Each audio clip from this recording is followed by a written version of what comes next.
On November 18, 1942, the skies over Henderson Field, Guadalcanal, witnessed a pivotal moment in the history of the Pacific War.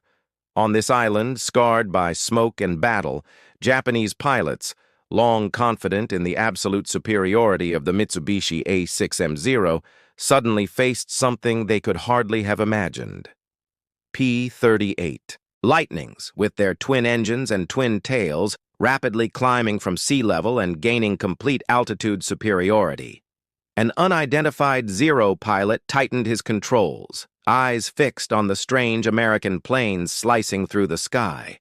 Until now, the Zero had been considered an unbeatable aerial icon. Its top speed, exceptional maneuverability, and rigorously trained fighting spirit allowed Japanese pilots to dominate any opponent. From Pearl Harbor to China, the Philippines, Java, and Singapore, the Zero had never been defeated in terms of speed or climb rate. But over Guadalcanal that day, long-held assumptions about the Japanese pilots' absolute advantage began to crumble. The pilots of the U.S. 339th Squadron, recently transitioned from P-40s, were flying the P-38 Lightning for the first time. With twin Allison V17-10 engines producing 1,150 horsepower each and equipped with turbo superchargers, the P-38s could climb to combat altitudes far faster than any Zero. This immediately gave the American pilots an unprecedented tactical advantage: control of the skies. In aerial combat, altitude superiority meant choosing the moment to strike, maintaining energy advantage, and completely dominating an enemy that relied on turning and evasion to survive. At first sight, Japanese pilots were puzzled by the unusual shape of the P-38, unsure whether it was a bomber or a reconnaissance plane. But its climbing speed made it clear it was neither heavy nor slow. Before they could fully comprehend, the P-38s had gained a 5,000-foot altitude advantage, positioning themselves above the Zeros and ready to dive in classic boom and zoom attacks that the Zeros could not counter. These high-altitude attacks instantly neutralized the Zero's maneuverability and turning advantage, forcing many Japanese pilots to dive away in retreat, avoiding direct confrontation. This was not just a tactical shock. It represented a psychological shift in the nature of war. Japanese pilots, who had believed that personal skill, courage, and warrior spirit could determine victory, now faced the reality that technology and engineering prowess could surpass all of that. Over Guadalcanal, Zero pilots witnessed something unprecedented: a twin-engine, twin-tail aircraft climbing and accelerating almost magically, attacking and withdrawing with precision, nearly invisible to Japanese eyes. This was a stark contrast to previous battles, where the Zero dominated every opponent, from the Brewster Buffalo to the P-40 Warhawk and even British Hurricanes. The victories Japanese pilots had achieved in China or Borneo relied on fast turning and adequate climb rates to gain an edge in traditional dogfights. Now, all the combat techniques they had honed were rendered meaningless against an opponent who did not abide by those rules. The boom and zoom tactic, developed by the Americans to exploit the P-38's strengths, relied on height and speed advantage. The aircraft would dive from high altitude, deliver precise concentrated fire from its nose guns, and then climb back out of the Zero's counterattack range. Traditional turning dogfights and chase maneuvers were obsolete. The Zero became slow and vulnerable at higher altitudes.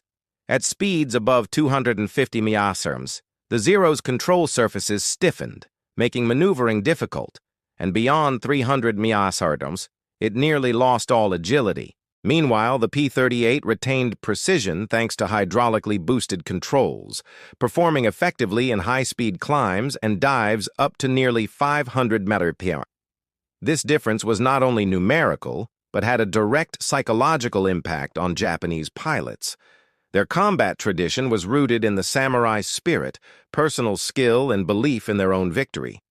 Now they faced an enemy against which courage alone could not ensure survival. Many pilots had to learn to avoid engagement, a concept almost non-existent in Japanese aerial culture. A young pilot's letter to his mother before a sortie captured this sense of despair. "They fly higher, faster. We cannot catch them. I will do my duty, but I know the chance of survival is very low." From a tactical perspective, the introduction of the P-38 Lightning marked the beginning of a new era in air combat. It was no longer a fight of brave individuals with expert flying skills, but a battle determined by technology, climb rate, speed, concentrated firepower, and data-driven tactics. American pilots, many of whom had learned valuable lessons flying P-40s, were now equipped with a completely new tool, allowing them to dictate the terms of combat, choosing when and where to engage, an ability Japanese pilots never had. These first encounters over Guadalcanal not only shattered faith in the Zero, but also marked the beginning of the strategic decline of the Japanese Naval Air Force. Previously, the Zero seemed nearly invincible, creating the illusion of Japanese air supremacy.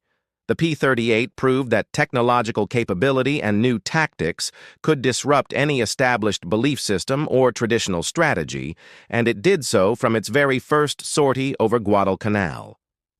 Moreover, American pilots quickly realized that the P-38 excelled not only in speed and altitude, but also in range and escort capability. With drop tanks, it could escort B-17 bombers deep into enemy territory, eroding Japanese geographical advantages. In this initial encounter, they shot down 3 Japanese aircraft, a number that would only be the beginning of overwhelming victories in the months to come. Psychologically, the twin-tail P-38 became a symbol of technological superiority. Japanese pilots, initially dismissing it as heavy and clumsy, soon recognized it as an aerial monster that could not be countered by personal skill alone. Rumors of the P-38 spread through Japanese squadrons, causing many pilots to delay missions, request additional escorts, or fly only in safer areas. The aircraft became not just a combat tool, but a psychological weapon, shaking confidence in the skill and samurai spirit that had underpinned Japanese aerial warfare culture. After the initial shocks over Guadalcanal, Japanese pilots began to realize that everything they thought they knew about aerial warfare was outdated. The P-38 Lightning was not just a powerful aircraft. It was the product of an entirely different philosophy of war, one where technology, concentrated firepower, and survivability took precedence over personal skill or warrior spirit. The P-38's twin-engine design was a key factor in its survival advantage. Each Allison V1710 engine was equipped with a turbo supercharger, allowing the aircraft to maintain high power at altitudes where the Zero-S Nakajima Sakai engine nearly lost all effectiveness. The P-38's firepower was another significant leap forward. While the Zero carried 2 7.7mm machine guns and 2 20mm cannons with limited ammunition mounted on the wings, the P-38 concentrated all its armament in the nose, 4 50-caliber machine guns and a 20mm cannon. This not only increased accuracy, but also eliminated the need to calculate the convergence of wing-mounted guns, a factor Japanese pilots had to consider before every engagement. A single burst from the P-38 could hit its target on the first pass, leaving the Zero no chance to counterattack. Another factor that made the P-38 superior was its high-speed maneuverability and climb performance. In traditional dogfights, the Zero excelled with tight turns and low-speed agility, but above 250 mph, the Zero's control surfaces stiffened, making it nearly impossible to maneuver effectively at higher altitudes. The P-38, with hydraulically boosted controls, maintained precision and stability while diving at speeds approaching 500 mph. This disparity made the Zero unable to respond to high-altitude attacks, rendering the skills that Japanese pilots once prided themselves on useless. The P-38's survivability was also notable. Twin engines not only increased speed, but allowed the aircraft to return to base even if one engine failed, something a Zero pilot could never rely on. For Japanese pilots flying single-engine aircraft, a malfunction over the ocean was almost certain death. To achieve range, the Zero sacrificed pilot armor and self-sealing fuel tanks, meaning a stray bullet could turn the plane into a fireball or force a pilot to parachute into shark-infested waters. The P-38 addressed all these vulnerabilities with a strong airframe, self-sealing fuel tanks, and pilot armor, making it a highly survivable flying machine and significantly boosting American pilot morale and combat effectiveness. Range was another advantage that rendered the Zero ineffective. With drop tanks, the P-38 could escort B-17s and B-24s deep into enemy territory or conduct long-range fighter sweeps hundreds of miles from base. Japanese pilots, who relied on numerical superiority within their airspace, now faced American planes appearing suddenly from any direction.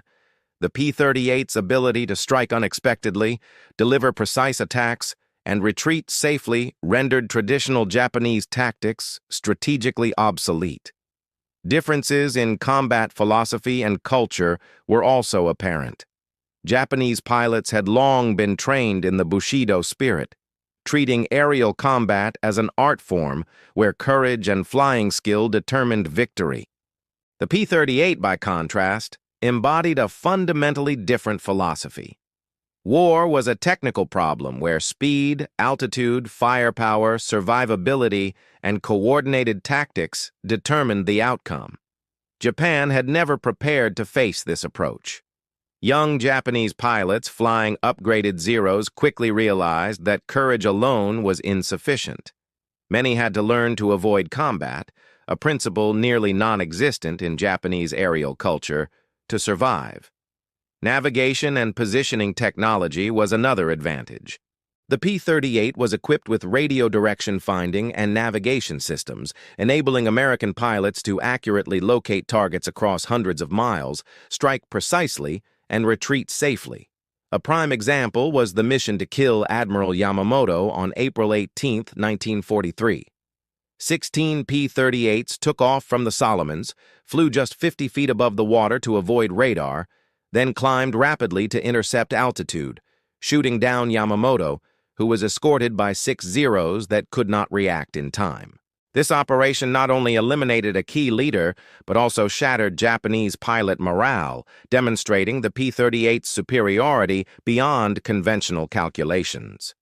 Tactically, the P-38 forced American pilots to develop entirely new combat methods. The high-side pass, or attack from above, became standard. Pilots would approach from above and behind, fire, and then climb back to avoid counterattack. Traditional dogfighting maneuvers, the Zero's specialty, became ineffective. Japanese countermeasures, using air brakes to lure the P-38 into low-altitude dogfights, dispersing formations across altitudes, or hiding in clouds, failed, as the P-38's performance allowed it to attack at any time from any direction. Industrial and production superiority was another key factor. While Japan produced only about 10,000 Zeros throughout the war, the U.S. produced more than 10,000 P-38s, with 18 continuously improved variants. Each iteration solved battlefield problems. Dive flaps addressed compressibility during high-speed dives, cockpits were heated, roll rates increased via hydraulic ailerons, and engines were upgraded for better climb performance. The Zero, by contrast, remained largely unchanged from its Pearl Harbor-era attack model. Pilot training and skill disparities were equally stark.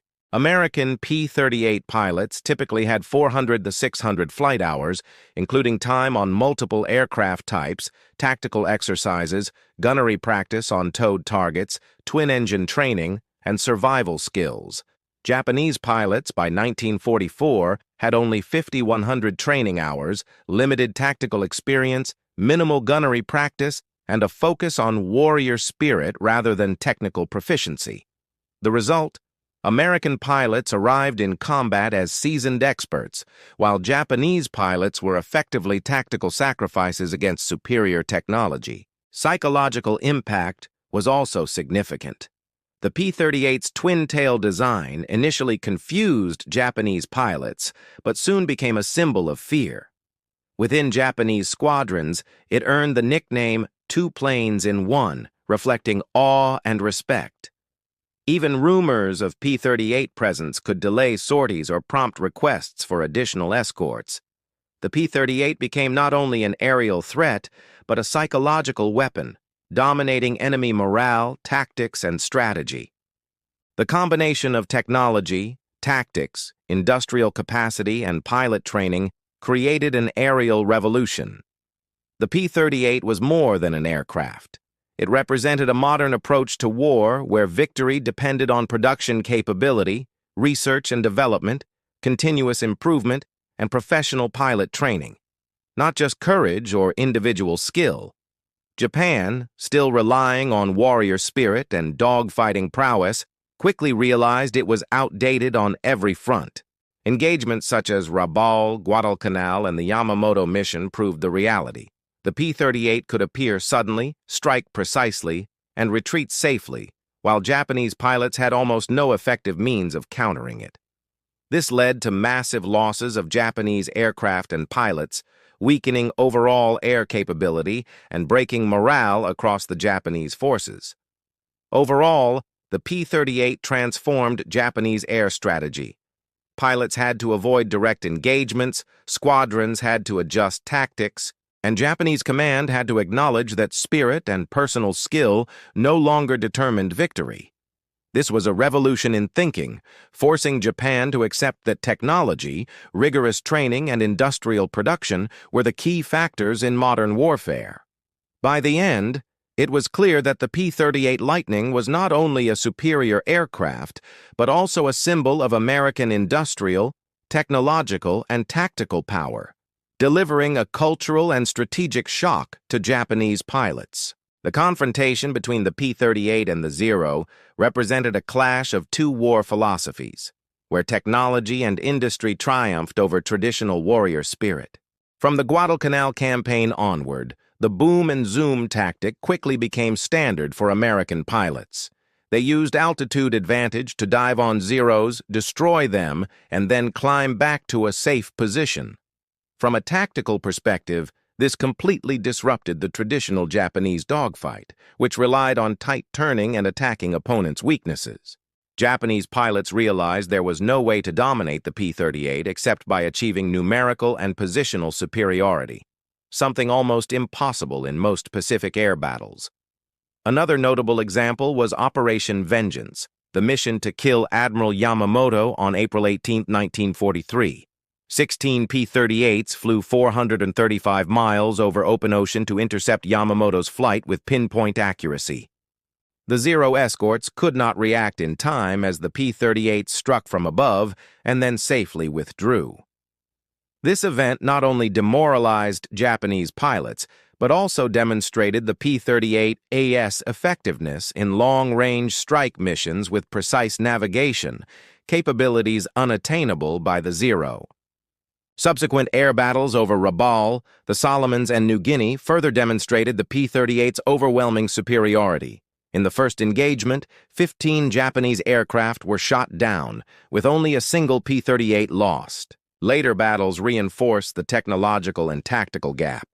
The P-38 was faster, climbed higher, and concentrated its fire in the nose rather than relying on wing-mounted guns like the Zero.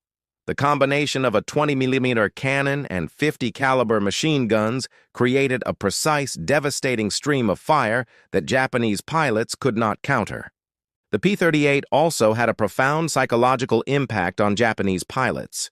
Those who once considered the Zero invincible began to realize that courage alone could not ensure survival.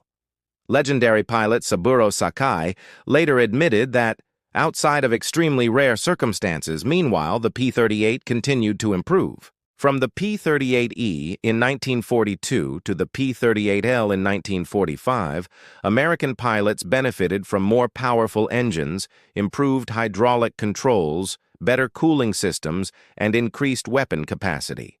Unlike Japan, the U.S. could produce planes continuously, incorporating combat experience into new variants while training pilots to fully exploit their aircraft.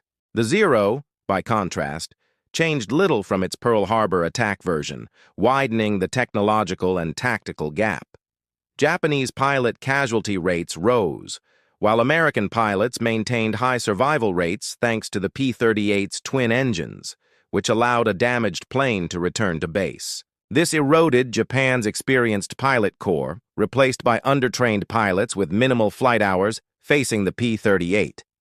By 1944, roughly 90% of veteran Japanese pilots were lost, creating a generation lacking skill and tactical knowledge, unable to contend with well-trained American pilots. Beyond combat, the P-38 performed reconnaissance and strategic photography. The unarmed F-5 variant maintained maximum performance while photographing Japanese bases and tracking troop movements. Zero and other Japanese aircraft could not match its altitude or speed, leaving U.S. intelligence consistently ahead. This provided both psychological and strategic pressure. Japanese pilots faced not only a superior aircraft, but also constant surveillance, forcing them to act cautiously and reducing tactical flexibility. These factors combined to fundamentally change Japanese air operations. They began avoiding direct engagements, focusing on defending territory and bases, and abandoning traditional attack tactics. The P-38 forced Japan to rethink aerial warfare, from relying on individual skill and spirit to recognizing that technology, training, and industrial production determined victory. Other notable battles, such as the Marianas Campaign and the Great Marianas Turkey Shoot of 1944, reflected this transformation. Japanese pilots were shot down en masse by well-trained American pilots, while Zeros had no chance of competition. This weakened Japanese air strategy and squadron organization, leading to desperate measures like kamikaze attacks, development of miracle weapons, or experimental twin-engine aircraft that fell short. Technology, tactics, psychology, and industrial capacity combined to make the P-38 a defining factor in Pacific air warfare. It not only won battles, but also changed Japan's perception of war, forcing acknowledgement that courage and skill alone were no match for industrial-age warfare. Surviving Japanese pilots after the war became strong advocates for technological development, learning the hard lesson that without modernization, Japan would always lose future conflicts. The P-38 Lightning did more than shoot down enemy planes. It shattered the Japanese conception of aerial combat. From the Zero's initial dominance to pilots fleeing from the P-38, it clearly demonstrated that technology, production capability, and continuous improvement, not warrior spirit or individual dogfighting skill, determined victory. These factors ushered in a new era of aerial warfare, where pilots had to combine skill, tactics, and technology to survive and win. This shift not only affected the outcomes of individual battles, but also transformed how Japan deployed its forces. Japanese pilots had to abandon offensive tactics, shifting to defense and avoiding direct engagement. This created a strategic imbalance. They no longer controlled the skies, lost numerical superiority, and were forced to adopt desperate measures like kamikaze attacks, which reflected their inability to counter superior technological power. A prime example is the psychological impact on Japanese pilots. Those who once had confidence in the Zero's invincibility now faced the reality that no place in the sky was safe. Saburo Sakai, one of Japan's legendary pilots, later admitted that the P-38 had shattered Zero pilots' morale. Pilots could no longer rely solely on their skill. Courage alone could not protect them. Japanese intelligence reports, letters, and pilot diaries all reflected fear and discouragement when confronting the Lightning. Technically, the gap between the P-38 and the Zero became increasingly apparent. The P-38E of 1942 was already an excellent aircraft, but by the P-38L of 1945, American planes had more powerful engines, improved hydraulic controls, better cooling systems, and the capacity to carry additional armament, allowing pilots to maximize boom and zoom tactics. In contrast, the Zero changed little from its Pearl Harbor attack version, widening the technological and combat effectiveness gap. Another decisive factor was pilot training and quality. American pilots received 400 or 600 hours of instruction, including hours on multiple aircraft types, combat skills, twin-engine management, high-altitude operations, and energy tactics. Japanese pilots, by comparison, received only 5,100 basic flight hours, minimal tactical training, little experience, and relied heavily on warrior spirit. This created a pilot capability gap, meaning the P-38 won not only due to technology, but also because of standardized skill and tactics. Beyond combat, the P-38 performed strategic reconnaissance, particularly in the F-5 variant. Unarmed but maintaining maximum performance, the P-38 could photograph Japanese bases and monitor military movements, keeping Japanese operations under constant observation. Zeros could not match its altitude or speed, giving U.S. forces a continuous intelligence advantage. This weakened Japan's ability to react quickly and plan effectively, leaving them perpetually under U.S. control in terms of information and operational tempo. The combination of technology, tactics, and intelligence created a generation of Japanese pilots who were completely outmatched. By 1944, about 90% of Japan's experienced pilots had been removed from service, replaced by new pilots with fewer than 100 flight hours, unable to compete with well-trained American pilots. These pilots faced not only superior aircraft, but also tactics and strategies beyond their comprehension, resulting in extremely low survival rates. A strategic example is the Marianas Campaign and the Turkey Shoot in June 1944. American pilots, trained and experienced with the P-38 and supported by Hellcats using energy tactics, shot down over 300 Japanese aircraft with minimal losses, demonstrating the effectiveness of P-38 tactics and technological superiority. Zeros and Japanese pilots could no longer maintain air superiority, forcing Japan to completely rethink force deployment and tactical calculations. The P-38 also demonstrated American industrial strength. Over 10,000 P-38s were produced during the war, continuously improved based on combat experience. Japan, meanwhile, produced roughly 10,000 Zeros, but quality declined, and continuous improvement was impossible.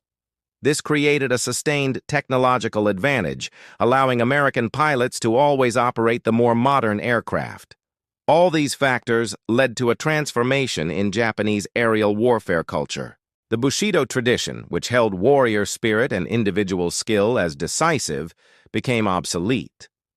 Young Japanese pilots who survived air battles realized that courage without technology was futile. They witnessed firsthand the power of American industry and engineering, understanding that victory no longer relied on the individual but on production, training, and continuous innovation. The impact of the P-38 extended beyond the war, shaping Japan's post-war military and technological thinking. Surviving pilots became strong advocates for industrialization and modernization, recognizing that without technological mastery, Japan would continue to lose future conflicts. Saburo Sakai, who became a businessman after the war, repeatedly emphasized this lesson. The P-38 had shown that warrior spirit alone was insufficient, and technology and industry determined victory. The P-38 was more than a combat aircraft. It symbolized a shift from individual dogfighting to modern industrial warfare, where production speed, engineering, and standardized tactics determined outcomes. The Japanese pilot generation learned a harsh lesson. Personal skill and courage, no matter how great, could not compensate for technological and tactical inferiority. Ultimately, the P-38 Lightning reshaped the entire air war in the Pacific. It not only destroyed Zero aircraft, but also undermined Japanese pilot morale, training methods, and air strategy, forcing them to abandon traditional warfare and adopt desperate defensive tactics. By combining technology, production capacity, well-trained pilots, and continuous improvement, the U.S. created a superior warfighting system that Japan could not compete with, marking the end of the samurai in the sky era. The P-38 embodied technology, tactics, and industry, transforming Japan's view of warfare from warrior spirit to technological pragmatism. It demonstrated that in the modern era, industrial and technical power far outweigh personal valor, proving that courage alone is no longer heroism. The Pacific Air War became a vivid lesson in the supremacy of industrial capacity, training, and continuous innovation over tradition and individual skill. First, it is essential to mention the legendary American pilots who maximized the P-38's capabilities. Major Richard Dick Bong, America's top ace, achieved 40 confirmed victories flying the P-38, while Major Thomas B. McGuire recorded 38 victories before being killed in January 1945. These numbers, achieved in less than 2 years of combat, surpassed most Japanese pilots' records, even compared to Saburo Sakai, who flew over 6 years to accumulate 64 victories. This superiority reflects not only the aircraft's quality, but also the benefits of well-trained skills, effective tactics, and systematic combat thinking. A striking example of the synergy between technology and tactics is Operation Vengeance, the mission to hunt and kill Admiral Isoroku Yamamoto on April 18, 1943. 16 P-38s flew over 435 miles using extreme low-level flying to avoid radar, then climbed to intercept Yamamoto and his 6-0 escorts. Timing and positioning were calculated to the minute, showcasing operational planning, information coordination, and superior aircraft utilization. The result was Yamamoto's death, causing a severe psychological impact on Japanese forces and undermining their confidence in controlling the Pacific skies. The P-38 also established a new standard in aerial combat tactics, such as boom and zoom, climbing to altitude, diving to strike, then quickly climbing back before the enemy could respond. This tactic was virtually unstoppable against the Zero, which excelled in dogfighting but was weak at high speeds and altitudes. Japanese pilots attempted countermeasures, using landing flaps to force P-38s to overshoot, altering formation to track the lightning, or using clouds as concealment. But none could overcome the speed and altitude advantage, and the P-38 continued to dominate. The industrial and technical impact of the P-38 cannot be overstated. With over 10,000 units produced and continual improvements from the E to L variants, the U.S. leveraged industrial capacity to produce superior fighters consistently. Japan could not upgrade the Zero rapidly, and production was limited. Each new P-38 corrected previous operational issues: aerodynamic problems, engine cooling, hydraulic controls, and additional weaponry, demonstrating the flexibility and power of American industrial and technical systems. This created an ever-widening combat gap. By 1944, Japanese forces consisted largely of new pilots with under 100 flight hours facing highly experienced American pilots equipped with modern P-38s. This resulted in a personnel and technological imbalance where Bushido spirit and personal skill were no longer decisive. Even renowned Japanese aces often had to avoid engagement or focus on survival rather than victory. Beyond direct combat, the P-38 performed strategic reconnaissance, particularly in the F-5 variant. It could photograph Japanese bases, monitor troop movements, and oversee enemy operations, keeping U.S. forces informed and improving operational planning while deceiving Japan regarding timing, location, and attack scale. Zeros could not match its altitude or speed, leaving Japanese forces constantly monitored and unable to respond promptly. The lessons of modern warfare from the P-38 were clear. Courage alone no longer determined outcomes. Technology, tactics, training, and production were decisive. This fundamentally changed Japan's perception of war, forcing them toward kamikaze tactics and desperate projects, yet still never balancing the scales. The warrior spirit that underpinned Japanese strategy became meaningless against a technologically and industrially superior opponent. Additionally, the P-38 exerted a psychological effect due to its twin-tail design and distinctive silhouette. Initially, Japanese pilots misjudged it as cumbersome, But when they realized the P-38 could climb, dive, strike accurately, and escape easily, the twin-tailed devil became a nightmare in the sky. Many Japanese pilots delayed sorties or requested additional escorts before engaging.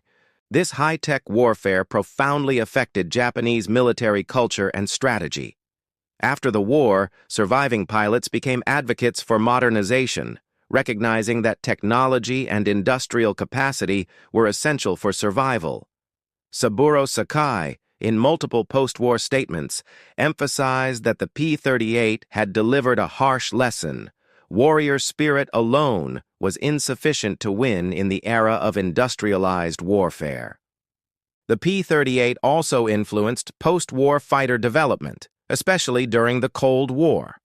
Countries, including the US and USSR, adopted twin-engine configurations, high-altitude capability, long-range performance, and boom and zoom tactics to develop modern fighters.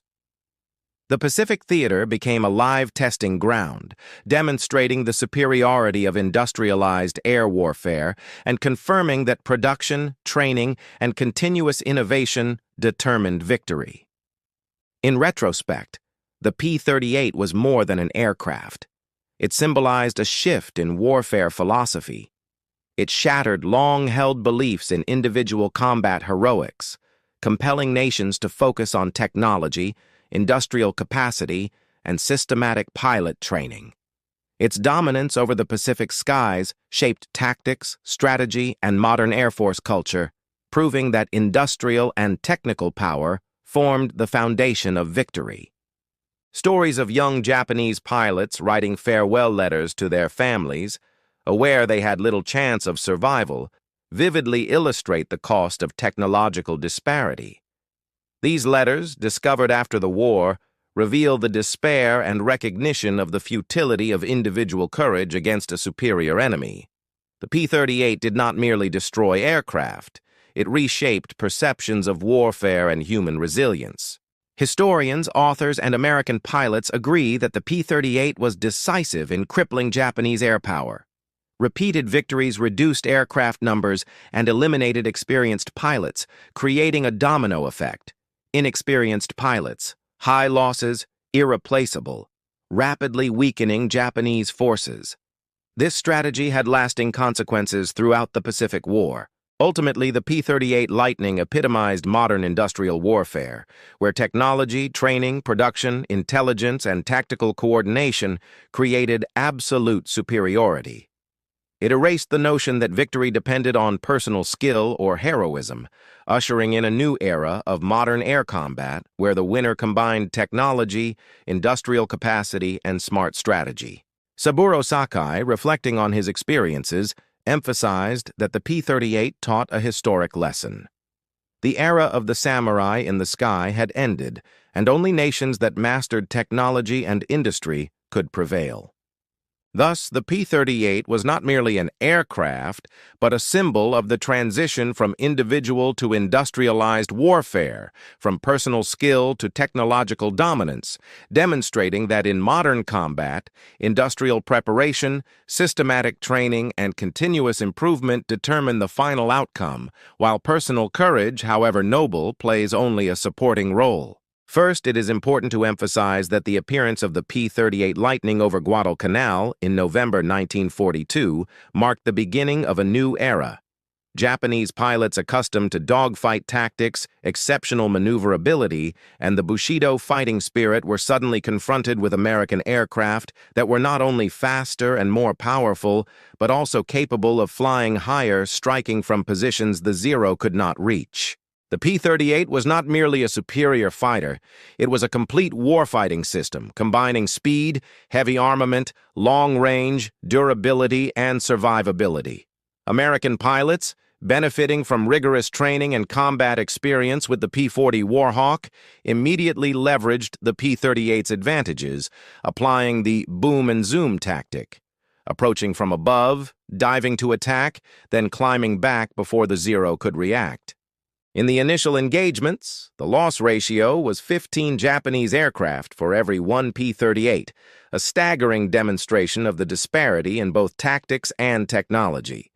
These victories not only provided a tactical edge, but also had severe psychological effects. Legendary Saburo Sakai admitted that the P-38 destroyed the morale of Zero pilots. Japanese pilots, once confident in winning any dogfight, now had to avoid combat, retreat, and focus on survival rather than victory. This shift impacted not only individual battles, but also Japan's Air Force deployment, forcing the withdrawal of skilled pilots to defend key island bases and increasing reliance on desperate tactics such as kamikaze attacks. The P-38 also demonstrated the strength of American industry through continuous improvements from the E to L variants. Each new model corrected aerodynamic problems, improved engine performance, cooling, hydraulic controls, and firepower. Japan, with limited resources, could not upgrade the Zero rapidly.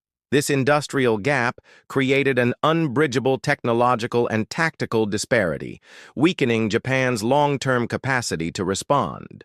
A clear example is the Yamamoto mission, in which 16 P-38s flew 435 miles, used low-level flight to avoid radar, climbed to the correct altitude for precise strikes, and returned safely. This operation synthesized all factors: speed, range, navigation, tactics, and pilot training.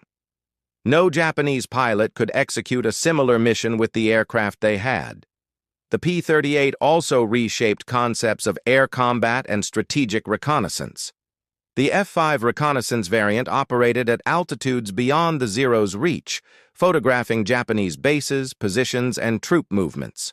This intelligence allowed the U.S. to plan with precision, minimize risks for its air forces, and create a strong psychological effect. Japanese forces were constantly monitored, with nowhere to hide, and could no longer deploy with confidence. Another key lesson was the importance of systematic pilot training and tactical proficiency. American pilots underwent 400 to 600 hours of flight training, practiced tactics with multiple aircraft types, learned two-engine management, engine failure procedures, high-altitude flight, and formation combat. In contrast, by 1944, new Japanese pilots had only 5,100 hours, limited tactical knowledge, and little combat experience. Facing the P-38, they had no choice but to incur losses and retreat, demonstrating that pilot training was a critical factor in modern warfare.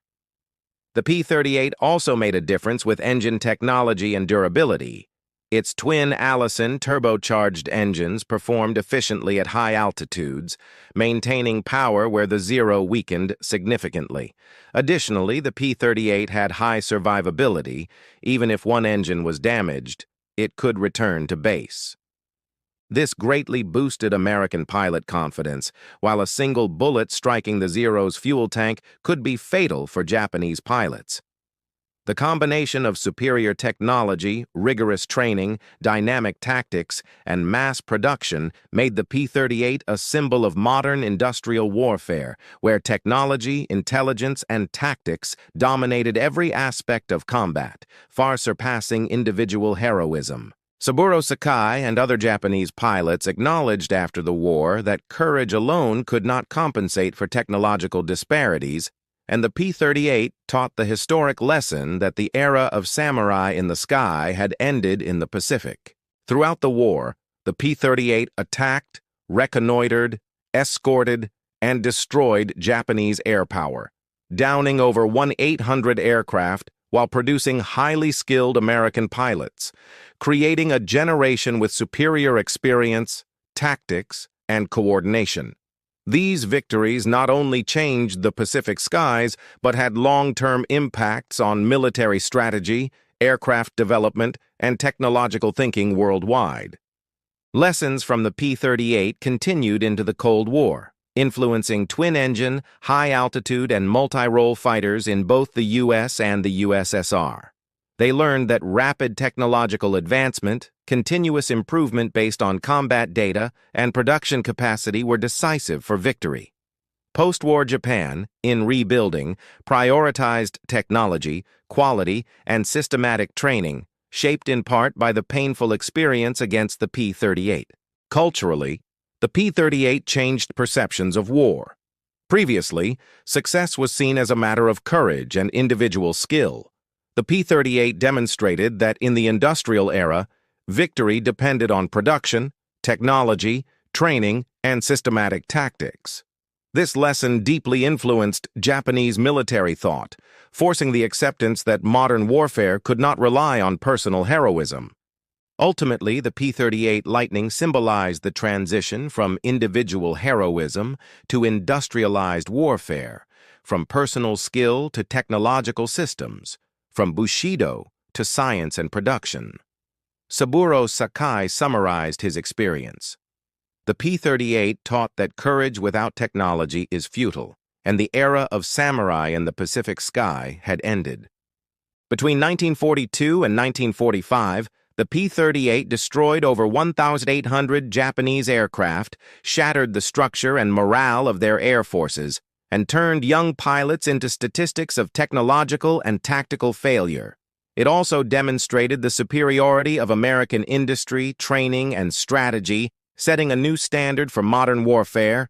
National strength, production, and continuous innovation, not personal heroism, determined victory. Thus, the P-38 Lightning combined technology, tactics, training, and industrial power to dominate the Pacific skies, inaugurating a new era of modern warfare.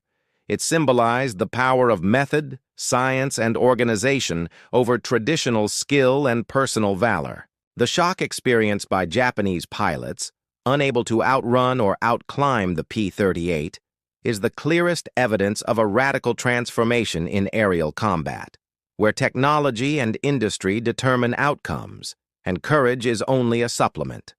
Finally, the P-38 Lightning not only changed the course of the war, but shaped strategic, military, and technological thinking for the 20th century, leaving a lasting lesson.